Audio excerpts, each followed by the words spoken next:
अस्सलाम वालेकुम viewers. Exercise 18.2 syntax board new mathematics book for class 10 का आज हम क्वेश्चन नंबर 1 करने जा रहे हैं। क्वेश्चन नंबर 1 है if y varies directly as x, ठीक है, and y is equal to 10 when x is equal to 3 find. उसके बाद क्वेश्चन नंबर 1 के 3 सब पार्ट्स हैं, ठीक है। तो क्वेश्चन नंबर 1 में पूछा जा रहा है कि if y varies directly as x। ये जो क्वेश्चन है ये वेरिएशन से रिलेटेड है और वेरिएशन की अलग से वीडियो मैंने अपलोड कर दी है, ठीक है। वाई वेरिएशन का मतलब होता है कि चेंज, ठीक है। तो वाई चेंज हो रहा है डायरेक्टली एज एक्स, यानी अगर वाई डायरेक्टली का मतलब ये कि अगर वाई की वैल्यू बढ़ रही होगी तो एक्स की वैल्यू भी बढ़ रही होगी, और अगर वाई की वैल्यू कम हो रही हो तो एक्स की वैल्यू भी डिक्रीज़ हो जाएगी, ठीक है। तो इनके दरमियान डायरेक्टली प्रोपोर्शनल है, डायरेक्ट वेरिएशन है। इसके अलावा गिवन क्या है, and y is equal to 10 when x is equal to 3। y की कीमत 10 होती है जब x की कीमत 3 होती है। अब उसके बाद इसके 3 कंडीशन दे रहा है कि y in term of x, यानी हमने एक equation in the other words हम यूँ कह सकते हैं कि इक्वेशन हमने राइट करनी है जिसमें y और x मौजूद होगा। क्वेश्चन नंबर 1 का पार्ट 2 है कि y की कीमत हमने फाइंड करनी है when x is equal to 6। जब x की कीमत क्या हो 6 हो तो y की कीमत क्या होगी, ये हमने फाइंड करना है। इस तरह क्वेश्चन नंबर 1 का लास्ट पार्ट यानी पार्ट 3, x की कीमत फाइंड करनी है व्हेन जब y की कीमत क्या हो 15 हो, ठीक है। लेकिन स्टार्ट करते हैं सॉल्यूशन। सबसे पहले पार्ट 1, हम सबसे पहले इनके दरमियान रिलेशन को मैथमेटिकली राइट कर लेते हैं। y varies directly as x, ठीक है, यानी y varies directly as x, ठीक है। यानी in the other words we can say y is directly proportional to x। ये साइन ऑफ प्रोपोर्शनलिटी है, जब भी साइन ऑफ प्रोपोर्शनलिटी को हटाएंगे तो इक्वल और कांस्टेंट लगा लेंगे, ठीक है। और यहाँ पे जो कांस्टेंट है वो है k, इस k की कीमत भी हम फाइंड कर लेंगे, ठीक है। यहाँ पे जो कांस्टेंट है वो हमें ये बता रहा होता है कि x और y किस रेट से बढ़ते या घटते रहते हैं, ठीक है, कम होते रहते हैं या बढ़ रहे होते हैं, ठीक है। देखें सबसे पहले हम k की वैल्यू निकाल लेते हैं कि किस रेट से बढ़ या घट रहे हैं, ठीक है। तो y की कीमत क्या है 10 है, तो x की कीमत क्या होती है 3 होती है। तो हम सबसे पहले k की वैल्यू को निकालते हैं, इसको इक्वेशन नंबर 1 का नाम दे देते हैं। तो y की कीमत 10 हो, k की वैल्यू हमने फाइंड करनी है, x की कीमत क्या है 3, ठीक है। k राइट हैंड साइड पे k 3 राइट हैंड साइड पे k के साथ मल्टीप्लाई हो रहा है, लेफ्ट हैंड साइड पे शिफ्ट करेंगे तो 10 से डिवाइड हो जाएगा। तो 10/3 इज इक्वल टू k, ठीक है। ये आ गई हमारे पास k की वैल्यू को, तो k की कीमत आ गई 10/3। अब हम इसको पुट कर देते हैं इक्वेशन नंबर 1 में। So equation number 1 implies that y is equal to k की जगह 10/3 और x, ठीक है। तो ये आ गया क्वेश्चन नंबर 1 के पहले पार्ट का सॉल्यूशन, ठीक है। अब ये हमारी मेन इक्वेशंस है, अब इसी को हमने मैनिपुलेट करना है और इसी तरह हम क्वेश्चन नंबर 2 को करेंगे, ठीक है। क्वेश्चन नंबर 2 में भी हम यही इक्वेशन यूज़ करेंगे, इसी तरह क्वेश्चन नंबर 1 के पार्ट 3 में भी हम यही इक्वेशन यूज़ करेंगे। देखें पार्ट 2 की तरफ चलते हैं। पार्ट 2 क्या है, y की कीमत निकालें जब x क्या हो when x is equal to 6, ठीक है। तो हम इसी इक्वेशन को यूज़ करते हैं। इक्वेशन क्या है, y is equal to 10/3x, ठीक है। So y is equal to 10/3 x की कीमत क्या है 6, कैंसिल कर लेते हैं यहाँ पे, 3 1 ज़ा 3, 3 2 ज़ा 6, सो 10 मल्टीप्लाई बाय 2, तो y इज इक्वल टू 10 2 ज़ा 20, ठीक है। तो ये आ गई y की कीमत और क्वेश्चन नंबर 1 का सब पार्ट 2। अब हम चलते हैं क्वेश्चन नंबर 1 के पार्ट 3 की तरफ। अगेन यही इक्वेशन हम यूज़ करेंगे।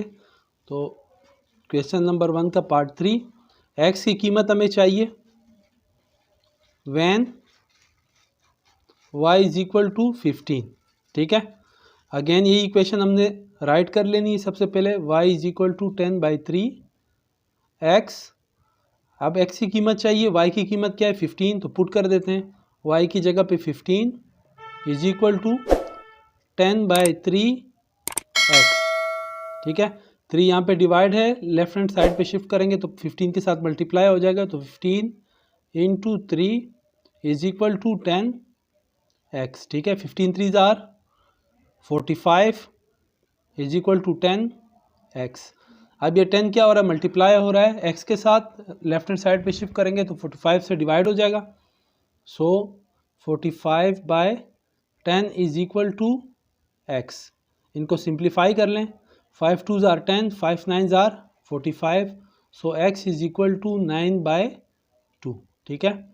तो ये आ गया क्वेश्चन नंबर 1 कंप्लीट। अब हम चलते हैं क्वेश्चन नंबर 2 की तरफ। तो 18.2 का क्वेश्चन नंबर 2 क्या है कि इफ़ y वेरीज, यानी इसका मतलब क्या है, y is directly proportional to t and v is equal to 15 when t is equal to 24, ठीक है। Find the equation connecting v and t, v when t is equal to 30, और question number 2 का part 3 कि t when v is equal to 10, ठीक है। Question number 1 में पूछा जा रहा है कि if y is directly proportional to t, यानी अगर v is directly proportional to t, अगर v डायरेक्टली वेरी हो रहा हो, यानी इनमें डायरेक्ट वेरिएशन हो v और t के दरमियान, तो जब v की कीमत 15 होती है तब t की कीमत 24 होती है, ठीक है। ये एक हमें गिवन कंडीशन है। उसके बाद पूछा जा रहा है कि एक इक्वेशन हमने राइट करनी है v और t की, ठीक है, जिसमें v और t दोनों मौजूद होंगे, ठीक है। एक रिलेशन हमने इनके दरमियान राइट कर देना है। उसके बाद इसका पार्ट 2 है कि v की कीमत फाइंड कर लें जब t की कीमत क्या हो, 30 हो। इसी तरह t की कीमत फाइंड करें जब v की कीमत क्या हो, 10 हो, ठीक है। तो सबसे पहला पार्ट सॉल्यूशन की एडिंग, according to the condition given in question v is directly proportional to t, ठीक है। जब भी हम साइन ऑफ प्रोपोर्शनलिटी हटाते हैं तो इक्वल और कांस्टेंट लगा लेते हैं, और यहाँ पे अगेन कांस्टेंट राइट कर लेते हैं k, ठीक है। सबसे पहला काम ये करेंगे कि k की वैल्यू को फाइंड करेंगे। k की वैल्यू का फ़ायदा क्या होगा, उससे हमें पता लग जाएगा कि v और t किस रेट से बढ़ रहे हैं या घट रहे हैं, ठीक है। सो v की कीमत क्या है 15,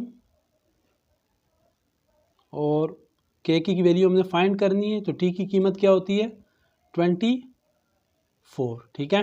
तो 24 k के साथ मल्टीप्लाई, लेफ्ट हैंड साइड पे शिफ्ट करेंगे तो डिवाइड हो जाएगा, तो 15/24 इज इक्वल टू k, ठीक है। इसको सिंप्लीफाई कर लेते हैं, 3 5 जार 15, 3 8 जार 24, so k the value of k is equal to 5/8, ठीक है। यानी x और y के दरमियान यानी जो रिलेशन है वो क्या है 5/8 का है, यानी ये वेरिएट होते हैं 5/8 से, ठीक है। यानी एक वैल्यू बढ़ रही होती या घट रही होती तो उनके दरमियान जो कांस्टेंट वैल्यू होगी वो क्या होगी 5/8 की होगी, ठीक है। यानी इस रेट से ये बढ़ रहे होंगे या फिर घट रहे होंगे। अब हम क्या कर लेते हैं, इक्वेशन नंबर 1 को यूँ राइट कर लेते हैं। Equation number 1 implies that v is equal to k की वैल्यू क्या है 5/8 और t, ठीक है। तो ये आ गया हमारे पास क्वेश्चन नंबर 2 का पहला पार्ट कि the equation connecting v and t। तो हमने इक्वेशन राइट कर ली है जो कि इन टर्म ऑफ है v और t के, ठीक है। अब हमने इसी इक्वेशन को मैनिपुलेट करना है और क्वेश्चन नंबर 2 का दूसरा और तीसरा पार्ट हम करेंगे, ठीक है। तो दूसरा पार्ट v की कीमत हमें फाइंड करनी है और when t is equal to 30, ठीक है। v की कीमत क्या होगी जब t की कीमत 30 हो, ठीक है। लेकिन सबसे पहले काम आप ये कर लिया करें कि k की वैल्यू को पहले फाइंड कर लें जब दोनों की वैल्यूज़ आपको क्या हो गिवन हो। देखें जब v की कीमत 15 होती है तो t की कीमत 24 होती है, तो हम इससे कांस्टेंट की वैल्यू को फाइंड कर लेते हैं और हमें पता लग जाता है कि इनके दरमियान रिलेशन क्या है, ठीक है। ये किस रेट से इंक्रीज़ हो रहे हैं या किस रेट से डिक्रीज़ हो रहे हैं। अब हमने क्या करना है कि इसी इक्वेशन को जहाँ पे हमने k की वैल्यू फाइंड कर ली है, अब एक वेरिएबल या एक फिजिकल क्वांटिटी या एक क्वांटिटी अननोन होगी और दूसरी नोन होगी, तो हम इसी इक्वेशन से फाइंड कर लेंगे। जैसे मिसाल के तौर पर क्वेश्चन नंबर 2 के सेकंड पार्ट में कहा जा रहा है कि v की कीमत को फाइंड करें जब t की कीमत क्या हो 30 हो, ठीक है। तो हम इस इक्वेशन को दोबारा ले लेते हैं कि v is equal to 5/8 t। v की कीमत फाइंड करनी है 5/8 एंड t की वैल्यू क्या है 30, ठीक है। सिंप्लीफाई कर लेते हैं, 2 4s are 8, 2 1s are 2, 2 5s are 10 और v is equal to 15 5s are 75, 4 1s are 4। ठीक है, तो v की कीमत आ गई 75/4। अब हम चलते हैं क्वेश्चन नंबर 2 के पार्ट 3 की तरफ, लास्ट पार्ट। टी की कीमत हमने फाइंड करनी है when v is equal to 10। Again यही रिलेशन ले लेते हैं, v इज इक्वल टू 5/8 और इंटू टी। देखें v की कीमत इस दफ़ा क्या है, सवाल क्या है कि v अगर 10 हो तो t क्या होगा। ठीक है, तो v की कीमत क्या है, 10 है, 5/8 which is the value of constant and t की वैल्यू हमने फाइंड करनी है। 8 यहाँ पे डिवाइड हो रहा है, लेफ्ट हैंड साइड पे शिफ्ट करेंगे तो 10 से मल्टीप्लाई हो जाएगा, तो 10 into 8 is equal to 5 into T. 10 8s are 80 is equal to 5t and 5 multiply हो रहा है राइट हैंड साइड पे t के साथ, लेफ्ट हैंड साइड पे शिफ्ट करेंगे तो 80 से डिवाइड हो जाएगा, तो 80/5 is equal to t। Again इनको सिंप्लीफाई कर दो, 5 1s are 5, 5 1s are 5 और 3 कैरी गया तो 30 बन गया एंड 5 6 are 30। ठीक है, तो टी की कीमत आ गई 16। ठीक है बच्चों, तो ये हो गया क्वेश्चन नंबर 2 कंप्लीट और आज का वीडियो लेक्चर यहीं पे इख्तिताम पजीर हुआ। इंशाल्लाह मिलते हैं नेक्स्ट वीडियो लेक्चर में और नेक्स्ट क्वेश्चंस के साथ। तब तक के लिए अल्लाह हाफिज़।